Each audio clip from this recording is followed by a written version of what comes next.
और इस वक्त कुपवाड़ा से एक बड़ी खबर है। कुपवाड़ा से खबर यह कि घुसपैठ की कोशिश नाकाम, 2 आतंकियों को मार गिराया गया। मच्छर सेक्टर में सुरक्षा बलों को मिली कामयाबी। कुपवाड़ा से बड़ी खबर, कुपवाड़ा से एक बड़ी खबर, आतंकियों की कोशिशों को नाकाम बनाया गया। 2 आतंकियों को मार गिराया गया है। दरअसल ये घुसपैठ की कोशिश कर रहे थे। कुपवाड़ा से बड़ी खबर, घुसपैठ की कोशिश को नाकाम बनाया है। एक बार फिर से सुरक्षा बलों को कामयाबी हाथ लगी है। घुसपैठ की कोशिशों को नाकाम बनाया गया है। 2 आतंकियों को मार गिराया गया है। मच्छर सेक्टर में सुरक्षा बलों को यह कामयाबी मिली है। हालांकि इससे पहले ही 2 रोज कबल भी 4 आतंकियों को मार गिराया गया था, जिनके ऊपर भी ये कोशिश थी, ये आरोप था कि वो घुसपैठ की कोशिश कर रहे थे और एनकाउंटर भी हुआ था। लेकिन अब ये कुपवाड़ा से खबर है और कुपवाड़ा से बड़ी खबर यह है कि घुसपैठ की कोशिश को नाकाम कर दिया गया है। सरहद पार से घुसपैठ की कोशिश हो रही थी आतंकियों की, और न सिर्फ ये कि घुसपैठ की कोशिश को नाकाम बनाया गया, बल्कि 2 आतंकियों को मार गिराया गया है। ये मामला मच्छर सेक्टर का है। मच्छर सेक्टर में सुरक्षा बलों को यह कामयाबी मिली है, जहां पर घुसपैठ की कोशिश करते हुए 2 आतंकियों को मार गिराया गया है। फोन लाइन पर हमारे साथ जुड़ चुके हैं ज्यादा जानकारी के साथ यहिया, क्या तफसीलात मिल रही हैं? जी विशाल, आज फौज और पुलिस को आज मच्छर सेक्टर में उस वक्त एक बड़ी कामयाबी मिली जब दरअंदाजी की एक बड़ी कोशिश को जो है फौज और पुलिस ने एक मुश्तरका ऑपरेशन में नाकाम बना दिया। और इसमें सिलसिले में अभी तक जो तफसीलात हैं, अभी तक 2 मिलिटेंट जो है, 2 दरअंदाज जो है वो मारे गए हैं, क्योंकि वो इस फेंस के इस पार आने की कोशिश कर रहे थे। तो फेंस पे जो अलर्ट हमारी फौज है उन्होंने ललकारा और उन्होंने फौज पे फायरिंग की, और जवाबी कार्रवाई में जो है अभी तक जो है 2 दरअंदाज मारे गए हैं, क्योंकि इससे पहले भी दरअंदाजी के वाकयात रोनमा हो चुके हैं, जिसमें 4 दरअंदाज मारे गए थे। उससे पहले भी 2 दरअंदाज इसी सेक्टर में मारे गए थे। कुल मिलाकर आज ये 5वां दरअंदाजी का अटेम्प्ट है जो आज फिर से नाकाम बना दिया। तो लगातार मच्छर सेक्टर जो लाइन ऑफ कंट्रोल पे इलाका है, और इस आज सवेरे जो है तड़के ही उन्होंने इस पार आने की कोशिश की, तो वहां पर जो अलर्ट फौज है उन्होंने उन्हें ललकारा, और फिलहाल अभी तक 2 मिलिटेंट मारे गए। और पूरे इलाके को जो है फौज और पुलिस ने मुहासरे में लेकर और बड़े पैमाने पर जो है इस वक्त पूरे जंगलाती इलाके में जो है तलाशी कार्रवाई जारी है। और मारे गए दरअंदाजों के कब्जे से भारी मिकदार में असला बारूद जो है वो बरामद किया गया है। और इब्तिदाई तहकीकात के मुताबिक अभी ये जांच की जा रही है क्या है ये मिलिटेंट कहाँ के हैं, फॉरेन है या किस तंजीम से ताल्लुक रखते थे, उस पर जो है इस वक्त पुलिस कार्रवाई कर रही है। जी विशाल जी, तो यही इसका मतलब ये हुआ कि जो अभी कुपवाड़ा की जो खबर आप जिसकी रिपोर्ट बता रहे हैं, तो क्या दरअंदाजों की जो डेड बॉडीज है उन्हें हासिल कर लिया गया है? अभी तक जो है, क्योंकि ये काफी मुश्किल होता है जो लाइन ऑफ कंट्रोल पे जब इस तरह के कार्रवाई अंजाम दी जाती है, वहां पर काफी घने जंगलात होते हैं, तो डेड बॉडीज को लेना बड़ा काफी मुश्किल हो जाता है। तो इस वक्त तक अभी तक जो हमारी पुलिस और फौज से बात हुई है, उन्होंने कहा कि अभी तक वो कोशिश कर रहे हैं कि डेड बॉडीज को अपने तहवील में ले लेंगे, क्योंकि वक्फे से वहां पर फायरिंग का तबादला भी जारी था, क्योंकि दरअंदाजों का एक बड़ा ग्रुप जो है इस पार आने की कोशिश कर रहा था, जो वक्फे से वहां पर फायरिंग भी अंजाम दे रहे थे, जिसकी वजह से फौज को कई दिक्कतें जो है वो आ रही थी। लेकिन अभी तक जो तफसीलात है वो कोशिश कर रहे हैं कि डेड बॉडीज को अपनी तहवील में लिया जाए। फिलहाल जो अम्युनिशन है वो वहां पर बरामद किया गया है। जी विशाल जी, एक और सवाल है यहिया, लगातार इस बात की आशंका भी व्यक्त की जा रही थी कि भले ही एक रोज कबल भी आपने खबर दी थी कि 4 आतंकी मार गिराए गए थे, उससे पहले 2 आतंकी मार गिराए गए थे, भले ही ये जो एनकाउंटर है वो रुका था, लेकिन ऑपरेशन जारी था। तो क्या अब भी ये समझा जाए कि ये ऑपरेशन जो है वो लगातार जारी रहेगा, और क्या इस बात की बहुत संभावना है कि अब भी कई और इन्फिल्ट्रेटर्स उन वादियों में मौजूद होंगे जो इधर घुसपैठ करना चाहते हैं? जी विशाल, मैं आपको तफसीलन बताना चाहता हूं कि जब भी कोई दरअंदाजी की कोशिश उस पार से हो जाती है, तो उसमें एक ग्रुप मिलिटेंट का होता है, जिसमें 5 से या 6 मिलिटेंट जो है इस पार दरअंदाजी की कोशिश करते हैं। तो इसी वजह से अभी तक जो फौज और पुलिस को यह शुबा है कि 2 दरअंदाज जो अभी तक मारे गए हैं, हो सकता है ये 3 या 4 मिलिटेंट जो है इस पार दाखिल हुए होंगे या कामयाब या फेंस के नजदीक जो है। उस हवाले से जो है पूरी तलाशी कार्रवाई जारी है, इसलिए अभी तक ऑपरेशन जो है वो जारी है, ताकि किसी भी दरअंदाज को इस पार आने की जो है कोशिश वो नहीं कर पा सकता है, वो अंदर दाखिल नहीं हो सकता। इसलिए पूरे इलाके को जो फौज और पुलिस मुहासरे में ले रखा है, और फौज की मजीद टुकड़ियां जो है वो उस इलाके में रवाना की गई हैं, ताकि कोई दरअंदाज फरार न होने पाए। तो उसी हवाले को लेकर अभी तक जो है ऑपरेशन ऑन रखा है, और वक्फे से बताया जा रहा है कि फेंस के नजदीक फायरिंग का तबादला भी दोनों तरफ से जारी था। जी बहुत शुक्रिया आपका ये तमाम जानकारी के लिए। तो कुपवाड़ा से ये खबर थी, काफी अहम खबर है, जहां पर इन्फिल्ट्रेशन की यानी कि दर अंदाजी की कोशिश करते हुए, घुसपैठ की कोशिश करते हुए 2 आतंकियों को मार गिराया गया है।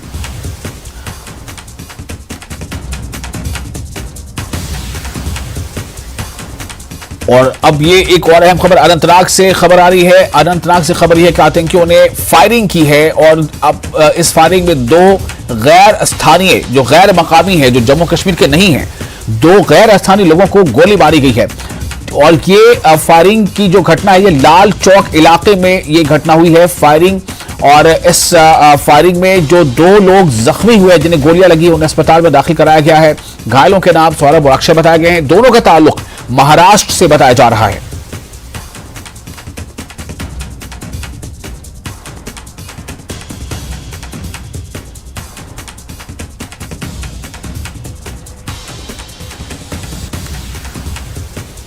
तो आप ये तस्वीरें देख रहे हैं, इससे ये आप जाहिर करना चाह रहे हैं कि किस तरह से ये 2 जो नौजवान हैं वो जख्मी हुए हैं, इन्हें गोलियां लगी हैं।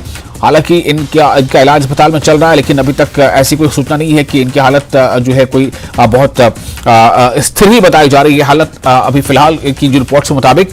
तो अनंतनाग से ये बड़ी खबर, अनंतनाग के लाल चौक के पास फायरिंग की है आतंकियों ने और इस फायरिंग के नतीजे में 2 लोग जख्मी हुए हैं। ये दोनों जो है गैर स्थानीय हैं, गैर मकामी हैं और इनका ताल्लुक महाराष्ट्र से है। तो अभी 7 दिनों के अंदर ऐसी दूसरी घटना है जब एक बार शोपिया में इस तरह की फायरिंग हुई थी, जहां फायरिंग के नतीजे में 3 लोगों को गोलियां लगी थी। तीनों का इलाज चल रहा है अभी। वो तीनों बिहार के, सुपौल के रहने वाले थे, बिहार के रहने वाले थे। और अब ये जो फायरिंग लाल चौक पर हुई है, जिसकी जो खबर है, इसके मुताबिक अनंतनाग लाल चौक पर जो फायरिंग हुई, इसमें 2 लोग जख्मी हुए हैं। एक का नाम सौरभ है, दूसरे का नाम अक्षय है और इन दोनों का ताल्लुक जो है वो महाराष्ट्र से। लेकिन दोनों मामलों में बात यह है कि दोनों मामलों में देखा गया कि गोलियां उन पर चलाई गई हैं जो गैर स्थानीय हैं, जो जम्मू कश्मीर के रहने वाले नहीं हैं।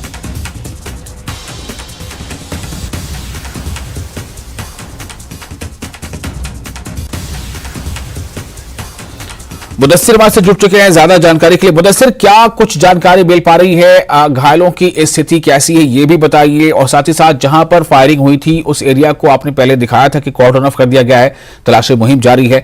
क्या कुछ इनपुट मिल पा रहा है? क्या पुलिस ने कुछ इस बारे में कोई प्रेस रिलीज या कुछ बयान दिया है?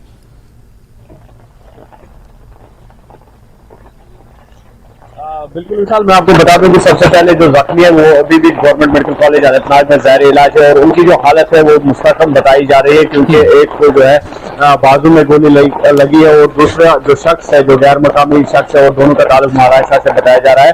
और दूसरे शख्स को जो अपर थाई है टांग की, तो वहां पर उसको गोली लगी है और डॉक्टर के मुताबिक दोनों की हालत जो है वो मुस्तकम है और उनका इलाज जो है वो अभी भी जारी है। और दूसरा, जिस तरह से आप विजुअल में भी देख सकते हैं कि किस तरह से जो जम्मू कश्मीर पुलिस ने कॉर्डन इंटेंसिफाई किया है और जो लोकेशन है उसका मुहावजा जो है वो अभी भी जारी है। और हम उसी लोकेशन पर है और ठीक मेरे पीछे जो है ये स्पॉट है, ये क्राइम स्पॉट है, जहां पर दोनों जो महाराष्ट्र के दोनों बाशिंदे थे तो उनको नजदीक से गोलियां चलाई गई। और जो अभी हमें पता चला है, जो फर्दर डिटेल्स हमारे साथ शेयर हुई है, तो उसके मुताबिक जो दोनों ये शख्स थे, ये जिम में एक जो कसरत है, जिम में वर्जिश करके वापस लौट रहे थे। तो यहाँ पर पहले से ही मौजूद जो मिलिटेंट आग लगा के थे, उनके शायद ये कहा जा सकता है कि वो पहले ही यहाँ पर मौजूद थे मिलिटेंट, और उनके निशाने पर ये दोनों अफराद थे। और जो ही ये यहाँ पर पहुंच गए तो इनको नजदीक से इन पर गोलियां चलाई गई। लेकिन रात का वक्त था, अंधेरा था, और ये भी बताया जा सकता है कि निशाना चूक गया और जिसकी वजह से दोनों की जानें जो है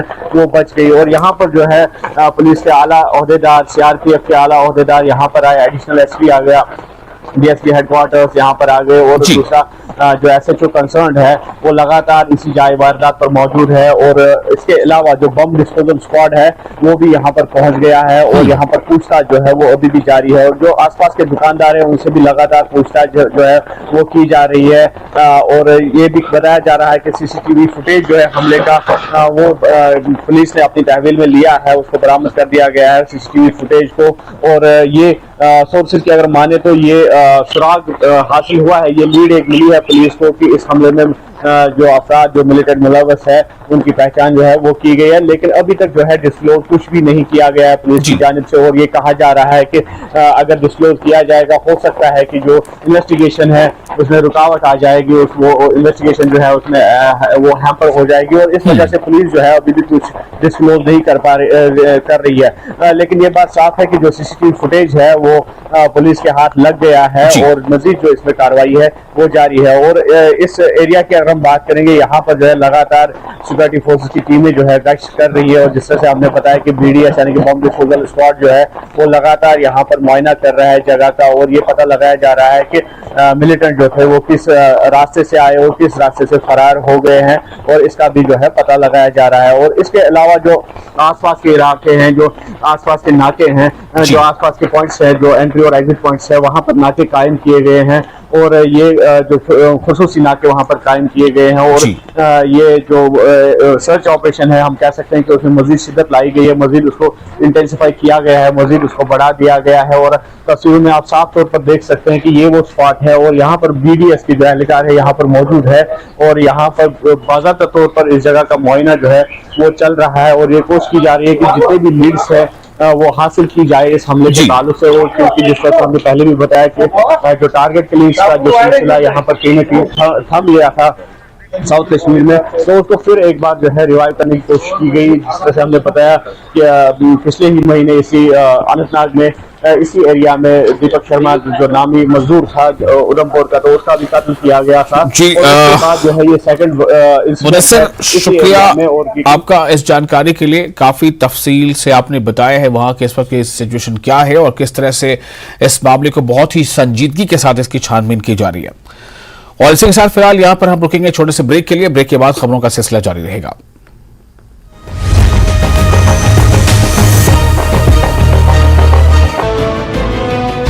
ज्योतिरादित्य सिंधिया को बताया हीरा, कहा कांग्रेस ने गंवा दिया अपना हीरा, जनता को कांग्रेस पर भरोसा नहीं। शिवपुरी में प्रेमी की चाहत में टावर पर चढ़ी शादीशुदा प्रेमिका, शादीशुदा युवक के साथ रहने की कर रही मांग, पति से हुआ विवाद।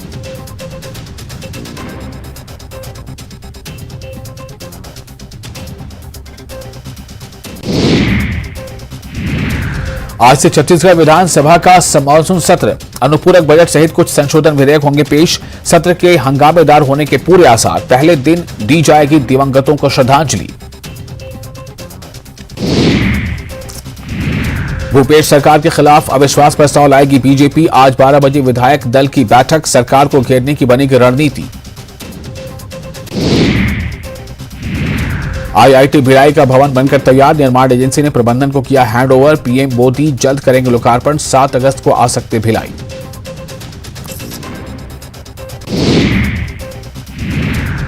रायपुर में भवानी नगर से युवक के अपहरण का प्रयास, युवक के साथ मारपीट के बाद भागे बदमाश, सीसीटीवी फुटेज आए सामने।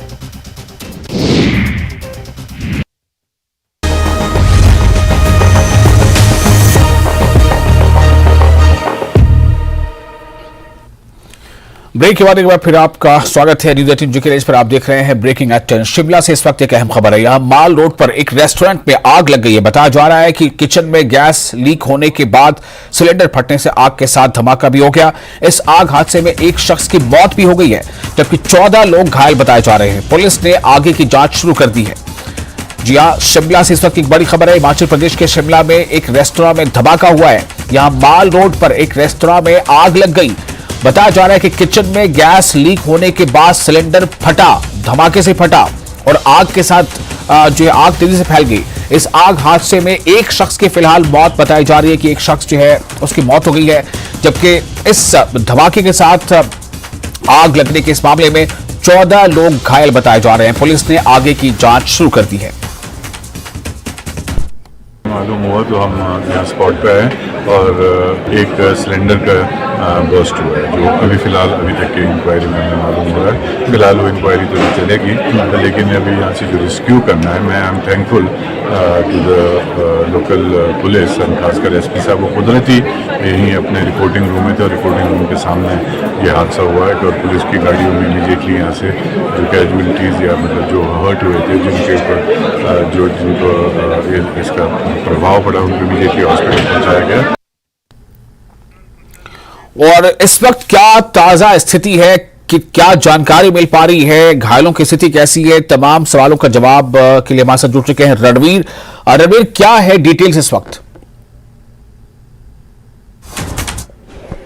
जी हाँ, देखिए यहाँ से अभी सीधी तस्वीरें दिखाना चाहेंगे कि यहाँ पर किस तरह से अब जो जहाँ पर धमाका हुआ है जिस रेस्टोरेंट में, उसके बाहर किस तरह की स्थिति यहाँ पर अभी भी बनी हुई है। इस पूरे एरिया को, ये जो मिडल बाजार है, जिस गली में हम खड़े हैं, यहाँ से कॉर्डन ऑफ किया गया है। दूसरी गली की तरफ वहां पर भी आने जाने को वालों को रोका गया है। और इसके ठीक ऊपर जो मॉल रोड है, वहां पर भी आधे मॉल रोड को जो है यहाँ पर सील किया गया है। इस भवन के इर्द गिर्द जो है सील किया गया, क्योंकि अभी भी ये देखा जा रहा है कि धमाका कितनी जोर का था, उस पर जो है उसका इम्पैक्ट ये है, अभी भी भवनों से जो है वो शीशे नीचे गिर रहे हैं। खतरा यहाँ पर हो सकता है।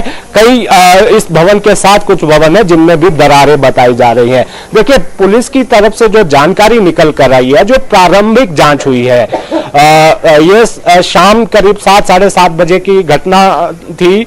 और पुलिस की प्रारंभिक जांच में यह निकल कर आया है कि किसी तरह का गैस सिलेंडर नहीं फटा है। यह पाया गया है अब तक की जांच में कि गैस रिसाव हुआ था, जिसके बाद यह विस्फोट यहां पर हुआ है। इस मामले में, इस दुखद घटना में एक व्यक्ति की मौत हुई है। यहां पर स्थानीय निवासी थे। इससे पहले की जो है हम बात करें, हम जो डीजीपी है वो यहाँ पर नजर आ रहे, संजय कुंडू, देखिए हिमाचल के डीजीपी, वो यहाँ पर अभी पहुंचे हैं। अभी ये जायजा लेंगे स्थिति का कि यहाँ पर आखिर वजह क्या है, सही मायनों में क्या ये जो है गैस रिसाव के बाद जो है कोई धमाका हुआ या कोई और वजह इसमें थी। ये सीधी और एक्सक्लूसिव तस्वीरें हम दिखा रहे हैं कि हिमाचल के जो डीजीपी हैं संजय कुंडू, वो अभी मौके पर पहुंचे हैं। जी रणवीर, मेरा एक सवाल यहाँ पर है, एक रेस्तरां में धमाका होता है और एक शख्स की मौत होती है, कुछ लोग जख्मी होते हैं, बताया जाता है, समझाया जाता है कि गैस सिलेंडर फटा है। इस मामले के लिए स्पॉट पर डीजीपी पहुंचते हैं, क्या ये कुछ और इशारा कर रहा है? जी हाँ, बिल्कुल, निश्चित तौर पर जिस तरह से स्थानीय लोग भी सवाल उठा रहे हैं, इससे पहले कि हम कुछ और तफसीलात इसकी हासिल करें, जो स्थानीय लोग यहाँ पर इसी बिल्डिंग में जब घटना सामने आई, जो लोग थे इसके आसपास दुकानों में, उनसे बात करते हैं। क्या नाम है आपका? सावेज। आप क्या काम करते हो? टेलर का काम करते हैं। अच्छा, यहीं पर आपकी दुकान है? बिल्कुल जी। जरा आप बताएं उस वक्त के बारे में। 7:30 बजे के करीब आया जी।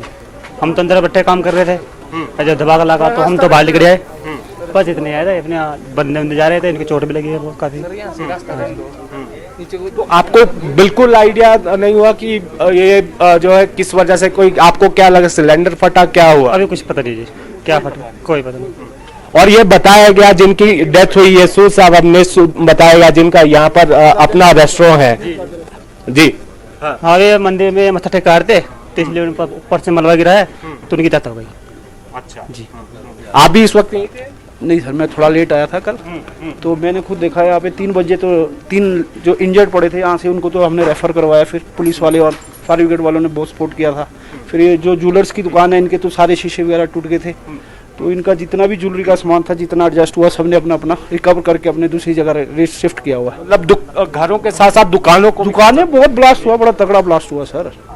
देखिए, नुकसान बहुत ज्यादा हुआ है। अभी डीजीपी की सीधी तस्वीरें जो है हम यहाँ से दिखा रहे हैं कि जहाँ पर ये धमाका हुआ है, वहां पर डीजीपी यहाँ पर पहुंचे हैं, पुलिस के लोग भी उनके साथ हैं। आपने बिल्कुल सही कहा कि इसको जो है हल्के में नहीं लिया जा सकता है। डीजीपी जो है अभी वापस आ रहे, कोशिश करेंगे इनसे बात करने की कि क्या इन्हें जो है अभी लगा है शुरुआती तौर पर, हालांकि बहुत शुरुआती तौर पर अभी जो है जांच पुलिस ने की है।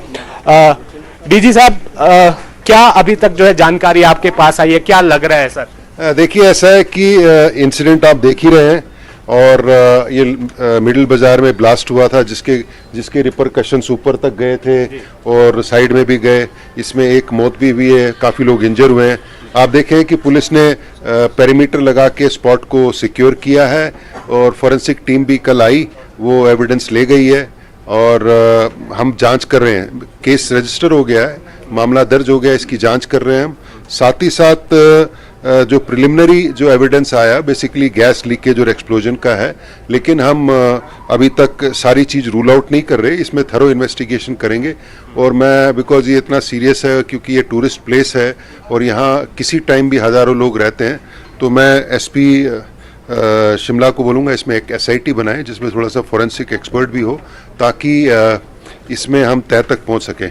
साथ के साथ दूसरी बात यह है कि यहाँ इतने ज़्यादा ईटरीज हैं और इतने ज़्यादा होटल्स हैं, इसमें जो बेसिकली गैस है और जो इलेक्ट्रिक सप्लाई है और जैसे कंप्रेसर है फ्रिज का, ये भी हम जो कंसर्न लाइन डिपार्टमेंट है अथॉरिटीज़ उनको बोलेंगे काइंडली चेक कर लें, क्योंकि इसके ये तो आप जानते हैं शिमला क्वीन ऑफ हिल्स बोलते हैं, किसी टाइम भी हज़ारों लोग यहाँ पर्यटक घूमते रहते हैं, तो सेफ्टी बड़ी इंपॉर्टेंट है। तो लेकिन पुलिस ने अच्छा रिस्पांस किया है, सिविल अथॉरिटीज़ ने भी बहुत अच्छा रिस्पांस किया है। आप देख ही रहे हैं पेरीमीटर लगा रखा है इन्होंने, ताकि कोई सेकेंडरी ब्लास्ट में या आप देखें कि जो छत है वो बिल्कुल पूरी तरह से टूट गई, आगे पीछे भी काफ़ी डैमेजेस हुए हैं, बिल्डिंग्स में क्रैक आई है। तो इन्होंने अच्छा काम किया, थोरोफेयर जो है आवागमन बंद किया है ताकि सेकेंडरी एक्सप्लोजन ना हो और सेकेंडरी डैमेज ना हो। सर, आपने बड़ी बात कही कि कोई भी चीज़ रूल आउट नहीं की जा सकती है। अभी क्या प्रारंभिक तौर पर निकल कर आया है कि गैस क्या घरेलू गैस थी या कुछ और? नहीं, देखिए आप, ये तो हिमाचल रसोई के नाम पे एक ईटरी है जिसमें गैस है और जो एविडेंस उस पे आ रहा है उसमें तो गैस स्टोव्स हैं और गैस स्टोव्स है, गैस सिलेंडर्स हैं, तो ब्लास्ट लग रहा है गैस के कारण। बट जैसे किसी भी जांच में जब तक फोरेंसिक जो एग्जामिनेशन में प्रिलिमिनरी एविडेंस तो यही आया है, लेकिन जब तक अल्टीमेट रिपोर्ट नहीं आ जाती तो हम कोई भी एंगल बंद नहीं करते। तो हिमाचल के डीजीपी ने बिल्कुल रविंद्र, बहुत ही डिटेल्स उन्होंने दी है डीजीपी ने, लेकिन साथ ही साथ उन्होंने साफ कर दिया, जिसको आपने भी दोहराया, कि वो किसी और तरह की संभावना या आशंका को रूल आउट नहीं कर सकते। छानबीन होती रहेगी और पता चलाने की कोशिश होगी कि दरअसल सही वजह क्या थी इस आग लगी की। बहुत शुक्रिया आपका रविंद्र इस जानकारी के लिए। और खबरों में आगे बढ़ेंगे। इस वक्त एक और अहम खबर, कल से शुरू होगा संसद का मानसून सत्र। मानसून सत्र को लेकर आज होगी सर्वदलीय बैठक। केंद्र सरकार ने सभी पार्टियों के फ्लोर लीडर्स को बैठक में बुलाया है। मानसून सत्र को सुचारू रूप से चलाने पर बातचीत की जाएगी, ऐसा समझा जा रहा है। संसद का मानसून सत्र 11 अगस्त तक चलेगा। तो कई ऐसे ज्वलंत मुद्दे भी हैं जो इस मानसून सत्र में आएंगे, कई ऐसे बिल हैं जो इस मानसून सत्र के दौरान आएंगे। कल से शुरू होगा संसद का मानसून सत्र। मानसून सत्र को लेकर आज होगी सर्वदलीय बैठक। केंद्र सरकार ने सभी पार्टियों के फ्लोर लीडर्स को बैठक में बुलाया है। मानसून सत्र को सुचारू रूप से चलाने पर बातचीत होगी। संसद का मानसून सत्र 11 अगस्त तक चलेगा। क्या मानसून सत्र जो है कुछ हंगामेदार होगा?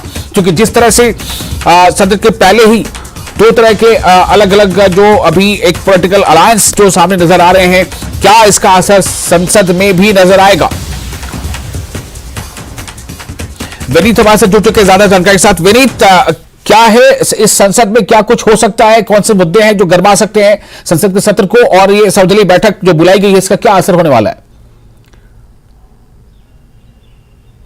जी निश्चित तौर पर विशाल, मैं आपको बताना चाहूंगा कि सर्वदलीय बैठक में इस बात को लेकर के सर्वसम्मति बनाने की कोशिश की जाएगी कि संसद का सत्र जो है वो सुचारू तौर पर काम करे और इस पर अधिक से अधिक चर्चा हो। यह एक लगभग कवायद जो है वो हर एक संसद सत्र के पहले की जाती है और विभिन्न पार्टियों के बीच में सहमति बनाने की कोशिश जो है वो सरकार की ओर से की जाती है और इसके साथ ही साथ जो स्पीकर होते हैं उनकी ओर से की जाती है। और इसमें इस बात को लेकर के सभी पार्टी में चर्चा करते हैं कि आखिरकार किन मुद्दों पर वो अधिक से अधिक मांग चाहते हैं।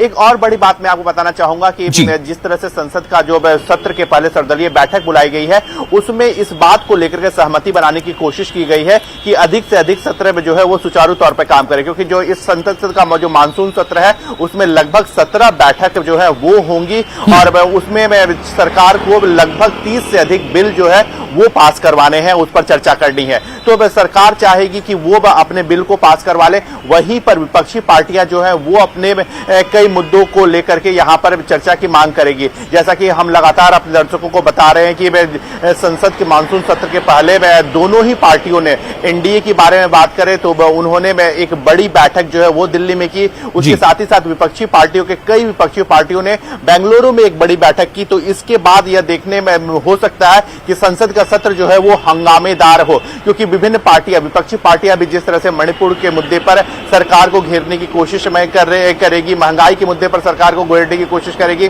साथ ही साथ उनके अपने विभिन्न मांग है। जिस तरह से दिल्ली सरकार की बात अगर करें तो ऑर्डिनेंस के खिलाफ जो आम आदमी पार्टी है वो सरकार को घेरने की कोशिश करेगी। वहीं पर सरकार की यह कोशिश रहेगी कि वो अपने अधिक से अधिक बिल को जो है वो पास में करवा ले। अब यह देखना होता है कि क्या, जैसा कि हम पिछले कुछ सत्रों से देख रहे हैं कि सर्वदलीय बैठक में सब सहमति तो करते हैं, लेकिन सबसे बड़ा जो पेच फंसता है कि आखिरकार किन मुद्दों पर पहले चर्चा हो, क्योंकि हम देखते हैं कि सर्वदलीय बैठक में सभी पार्टियां जो है वो कहते हैं कि अधिक से अधिक काम जो है वो होना चाहिए, लेकिन अपनी मांगों को लेकर के सभी पार्टियां जो है, चाहे वो सत्ताधारी पक्ष हो या फिर विपक्षी पार्टियां हैं, वो अड़े रहते हैं, जिसके कारण सत्र जो है वो हंगामेदार होता है। एक और बड़ी बात विशाल मैं आपको बताना चाहूंगा कि जब मैं इसी को लेकर के जब सत्ताधारी पक्ष में से हम पूछते हैं कि आखिरकार सदन क्यों नहीं चल रहा, तब उनका कहता है कि विपक्ष का सहयोग जो है वो नहीं मिल पा रहा। वहीं विपक्षी पार्टियों से जब हमारी बात होती है तब उनका कहना होता है कि जो सदन चलाने की जिम्मेदारी है वो सत्ताधारी पक्ष की है। तो निश्चित तौर पर ये आरोप प्रत्यारोप का जो दौर है वो पिछले कुछ सत्रों से हम देख रहे हैं, और इसी तरह का जो हाल है वो यहां पर भी देखने को मिल सकता है, और इसी से हम यह कह सकते हैं कि जो सत्र जो है वो हंगामेदार होगा। एक और बड़ी बात यहां पर मैं आपको बताना चाहूंगा कि अब से कुछ ही दिनों बाद, क्योंकि इस जो संसद का जो लोकसभा का जो सत्र है, जो 2019 में चुनाव हुए थे, उसके बाद जो लोकसभा गठित हुई थी, उसके बाद अब 2024 में चुनाव होने हैं, तो कहीं ना कहीं यह आखिरी मानसून सत्र जो है वो इस लोकसभा का होगा। तो यह काफी महत्वपूर्ण हो जाता है, और अब ये देखने वाली बात होगी कि इस मानसून सत्र में कितना कुछ काम हो पाता है, सरकार कितने बिल को पास करवा पाती है, और विपक्षी पार्टियां कितनी अपनी मांगों पर चर्चा करवा पाती है। जी विशाल। बिल्कुल। एक सवाल मैं आपसे करना चाहूंगा विनीत, थोड़ा स्पेसिफिकली कि मानसून सत्र की शुरुआत से ठीक पहले, एक तो ये नए संसद भवन में मुझे लगता है ये होना चाहिए, दूसरा ये कि इससे ठीक पहले एनडीए और इंडिया, इसकी चर्चा जोरों पर है, क्या इसका भी कुछ असर देखने को मिल सकता है?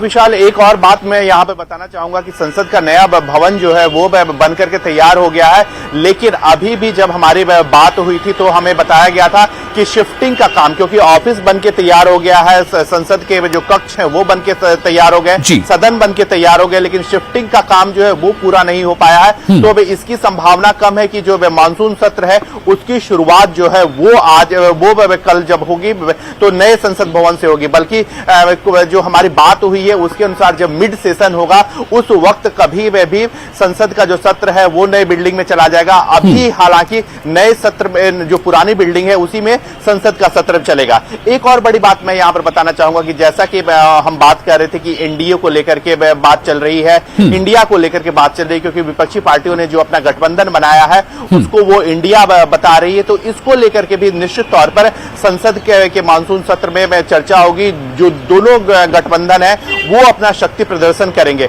एक और बड़ी बात यहां पर मैं आपको बताना चाहूंगा कि एनडीए और इंडिया का असर कितना होता है, यह इस बात से भी समझा जा सकता है कि कई लोग, जैसे कि हम देख रहे हैं कि असम के जो मुख्यमंत्री हैं हेमंता बिस्वा शर्मा, उन्होंने अपने ट्विटर प्रोफाइल से इंडिया शब्द हटा करके भारत जोड़ दिया है। तो निश्चित तौर पर यहां पर जो शब्दों की जो बाजीगरी है या फिर शब्दों के माध्यम से जो, क्योंकि राजनेता शब्दों के माध्यम से भी कहना बहुत बेहतर समझते हैं, वो कई संदेश जो है वो शब्दों के माध्यम से देते हैं। तो यहां पर यह भी देखना काफी महत्वपूर्ण हो जाएगा कि जो विपक्षी पार्टियों का गठबंधन बना है जिसे इंडिया कह रहे हैं, उसे सत्ताधारी पक्ष जो है, क्योंकि कई लोग जो है उसकी कई तरह से हवा निकालने की कोशिश जो है वो कर रहे हैं। ये अपनी एक मंतक है, अपनी सोच है और अपनी अपनी स्ट्रैटेजी है। इसमें दोनों जो खेमा है उसमें मुझे नहीं लगता कोई किसी से पीछे रहना चाहेगा। बहुत शुक्रिया आपका विनीत तमाम जानकारी के लिए, जो सर्वदलीय बैठक को लेकर आपने तफसील बताई है। तो कल से मानसून के संसद का सत्र का जो शुरू होने वाला है मानसून सत्र, और उसको लेकर के जो गहमा गहमी है, तो क्या वो गहमा गहमी सदन में भी देखने को मिलेगी? इसके लिए वो सदन सुचारू ढंग से इसको लेकर के सर्वदलीय बैठक बुलाएगी। फिलहाल एक छोटा सा ब्रेक लेते हैं, ब्रेक के बाद कुछ और अहम खबरें।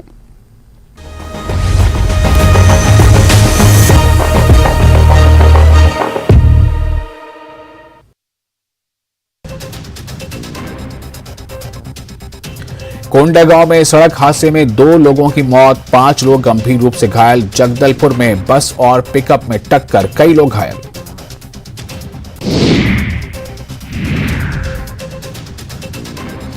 गरियाबंद के बोतलधारा जलप्रपात पहाड़ी पर हाथियों ने डाला डेरा। वन विभाग ने जारी किया हाई अलर्ट, पर्यटकों से सावधान रहने की अपील।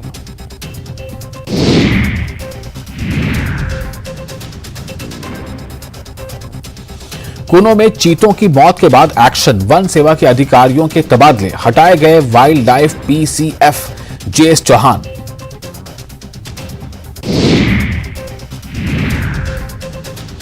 छतरपुर से सामने आई मानवता को शर्मसार करने वाली तस्वीर, मरीज को नहीं मिली एम्बुलेंस, डॉक्टर ने ठेले पर ही मरीज का किया इलाज, देरी की वजह से गई जान। सीहोर में सामने आया पति का बेरहम चेहरा, पत्नी की बेदम पिटाई, पेशाब पिलाने का भी लगाया आरोप, पीड़िता ने की थाने में शिकायत। ग्वालियर में युवक की गोली मारकर हत्या, पुरानी रंजिश में बदमाश ने दिया वारदात को अंजाम, आरोपी फरार।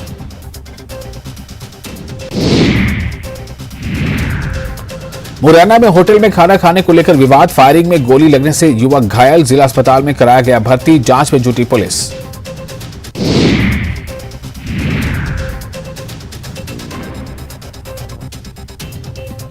बुरहानपुर में खकनार पुलिस की बड़ी कार्रवाई, 6 बदमाशों को किया गिरफ्तार, पकड़े गए बदमाशों से 6 पिस्टल भी बरामद।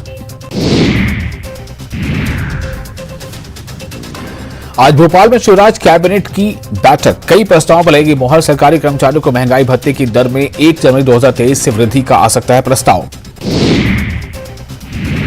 वंदे भारत ट्रेन में आग लगने के मामले में 6 रेल अधिकारी को मिला जांच का जिम्मा, क्षतिग्रस्त रैक को दिल्ली में रोका गया, चालक दल से होगी पूछताछ। राजगढ़ में ब्यावरा में जननी एक्सप्रेस 108 गाड़ी में लगी आग, देखते ही देखते जलकर हुई खाक, इंजन का अधिक गर्म होने को बताया जा रहा है आग लगने की वजह, फायर ब्रिगेड ने आग पर पाया काबू। पथरिया की विधायक रामबाई के खिलाफ मामला दर्ज, नगर आयुर्वेदिक चूर्ण, पेट सफा तो हर रोग दफा।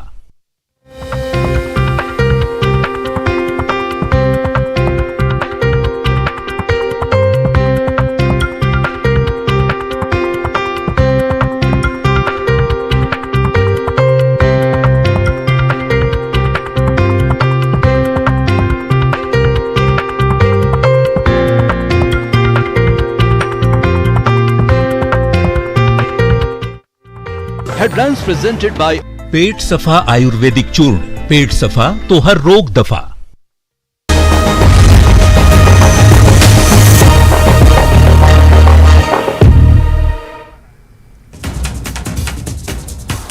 और इस वक्त एक और अहम खबर आपको दे रहे हैं, श्री माता वैष्णो देवी जी का हिमकोटी मार्ग जो है वो बंद कर दिया गया है, लैंड स्लाइडिंग का खतरा बरकरार है, इसलिए तो लैंड स्लाइडिंग यानी रुक रुक कर ट्रैक पर गिर रहे हैं पत्थर, और इस खतरे के मद्देनजर जो ये इसे बंद किया गया है, क्योंकि लगातार जो है बारिश हो रही है, इसलिए श्री माता वैष्णो देवी का हिमकोटी मार्ग जो है वो बंद किया गया है।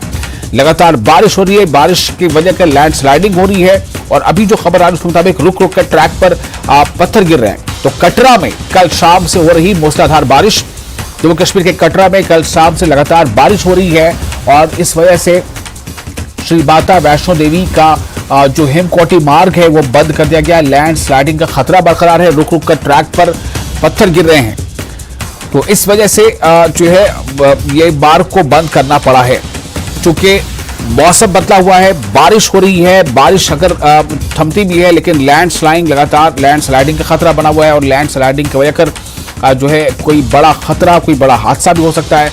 इसके मद्देनजर कटरा में कल शाम से जो लगातार बारिश हो रही है उसे देखते हुए श्री माता वैष्णो देवी जी का हिमकोटी मार्ग बंद किया गया है, और चूंकि ट्रैक जो है वहां तक पहुंचने का उस पर रुक रुक कर पत्थर गिर रहे हैं।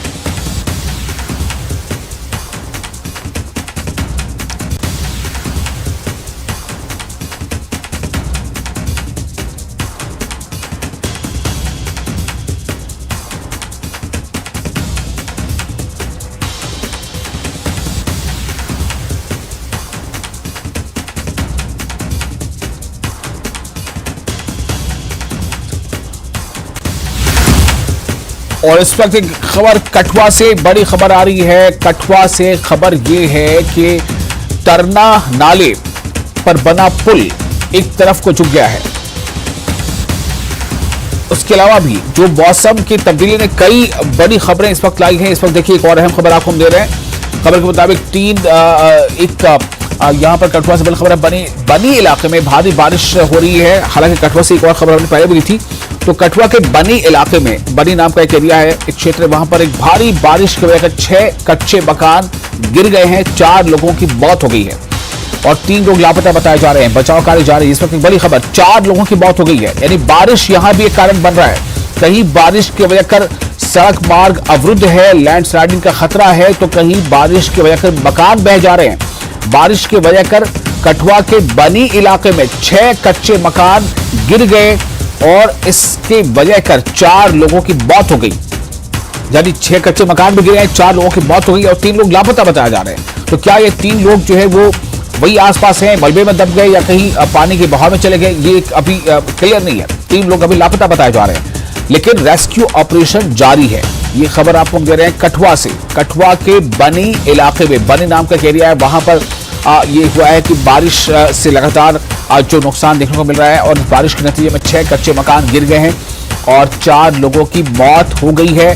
3 लोग लापता बताए जा रहे हैं। बहुत बचकर रहना है इस मौसम में, जो बारिश का मौसम है। लैंडस्लाइडिंग का खतरा बना हुआ, खासतौर से ऐसे राज्य जम्मू कश्मीर है या फिर उधर हिमाचल है, यहाँ पर जो पहाड़ी राज्य है वहां पर बहुत ज्यादा ये खतरा बना होता है कि आप वो रास्ते जो पहाड़ियों से होकर गुजरते हैं उसमें हमेशा लैंडस्लाइडिंग का खतरा बना रहता है और इस वजह से जो है कभी भी बड़ा हादसा पेश हो सकता है। तो कठुआ से जो खबर है, इसमें इस हादसे में 4 लोगों की मौत हो गई, जो कि कठुआ के बनी इलाके में भारी बारिश हुई है। 6 कच्चे मकान गिरे हैं, 4 लोगों की मौत हो गई है। चरणजीत हमारे साथ मौजूद है ज्यादा जानकारी के लिए। चरणजीत, क्या जानकारी मिल रही है? ये इतना बड़ा ये क्या कुछ हो गया कि 4 लोगों की मौत हो गई?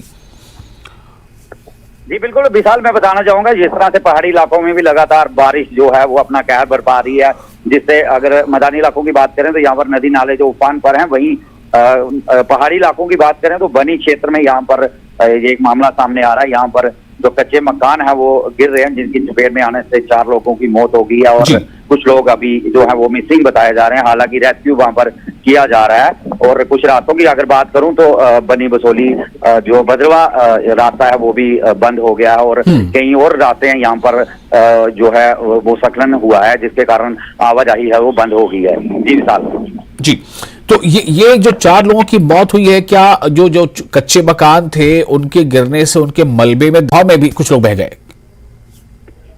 विशाल, मैं बताना चाहूंगा कि अक्सर पहाड़ी इलाके हैं, यहाँ पर घर जो है लोगों ने काफी ऊंची जगह पर बनाए होते हैं और कहीं ना कहीं बारिश के कारण जब जमीन खिसकती है, भूस्खलन हो जाता है तो उसके कारण ये घर गिर जाते हैं।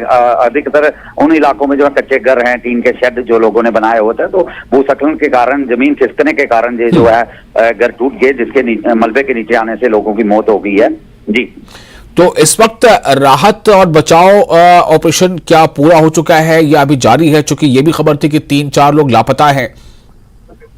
बिल्कुल विशाल, जो सच अभी रेस्क्यू ऑपरेशन जो है प्रशासन द्वारा वहां किया जा रहा है। अभी और भी कुछ लोगों के दबे होने की आशंका जताई जा रही है।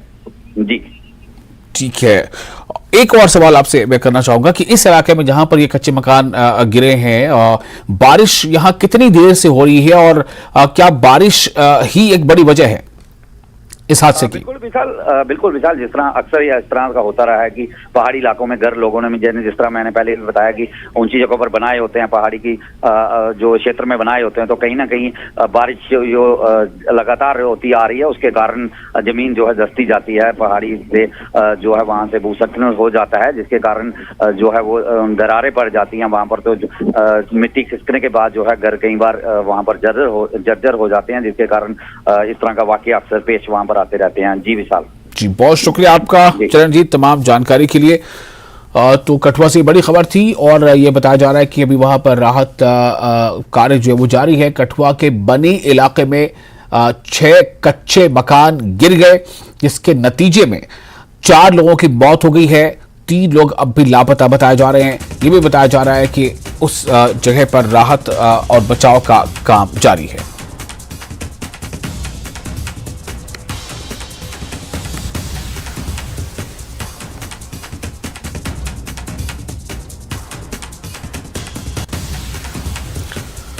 और कठुआ से ही एक और खबर जैसे पहले मैं आपको बता रहा था, कठुआ से बड़ी खबर यह है कि तरनाह नाले पर बना पुल एक तरफ झुक गया है। उस पर साफ तौर से एक लाइन, एक डेविएशन, एक दरार देखी जा रही है। ऐसा लग रहा है कि पुल जो है उसके नीचे की जमीन वो धंस रही है।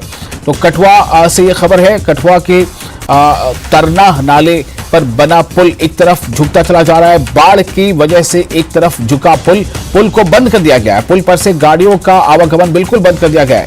आप ये देखिए, ये तस्वीर से आपको अंदाजा होगा किस तरह से पुल जो है वो एक तरफ को झुक गया, धंसता नजर आ रहा है, और जिसके नतीजे में वहां पर आपको क्रैक्स नजर आए होंगे किनारे पर।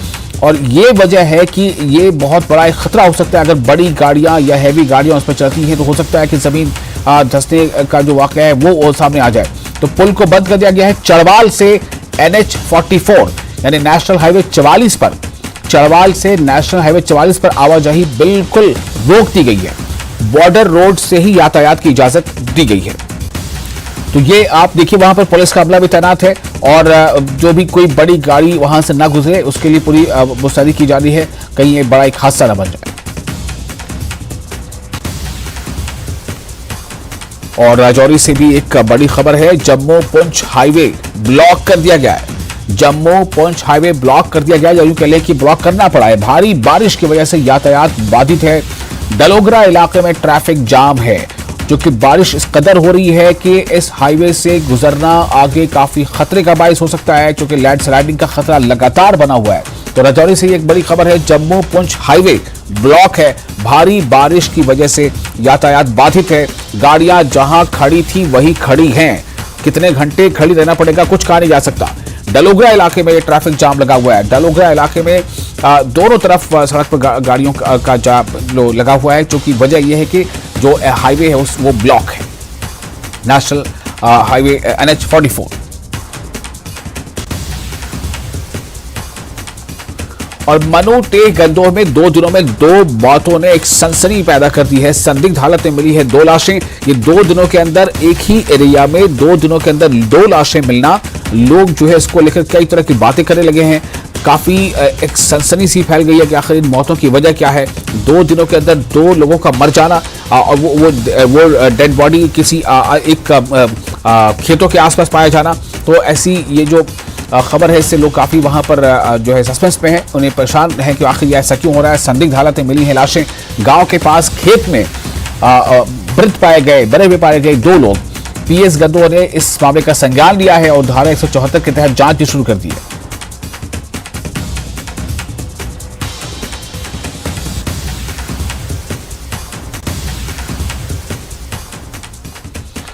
और इस वक्त एक और अहम खबर, मनोज गुप्ता ने हमें यह इनपुट दी है। CCB बेंगलुरु ने 5 संदिग्ध आतंकी गिरफ्तार। सभी संदिग्ध बेंगलुरु के RT नगर के उपद्रवी थे।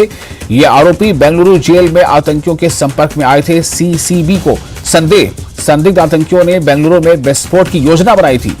तो बेंगलुरु से इस वक्त एक बड़ी खबर है, बेंगलुरु से एक काफी बड़ी अहम खबर आपको देने जा रहे हैं। मनोज गुप्ता जो है उनका ये इनपुट है कि CCB बेंगलुरु ने 5 संदिग्ध आतंकियों को गिरफ्तार किया है। सभी संदिग्ध बेंगलुरु के हैं। RT नगर के उपद्रवी थे ये आरोपी। बेंगलुरु जेल में आतंकियों के संपर्क में आए थे और CCB को संदेह है संदिग्ध आतंकियों ने बेंगलुरु में विस्फोट की योजना बनाई थी, इस बात को संदेह है। और फिलहाल एक छोटा सा ब्रेक लेते हैं, ब्रेक के बाद खबरों का सिलसिला जारी रहेगा।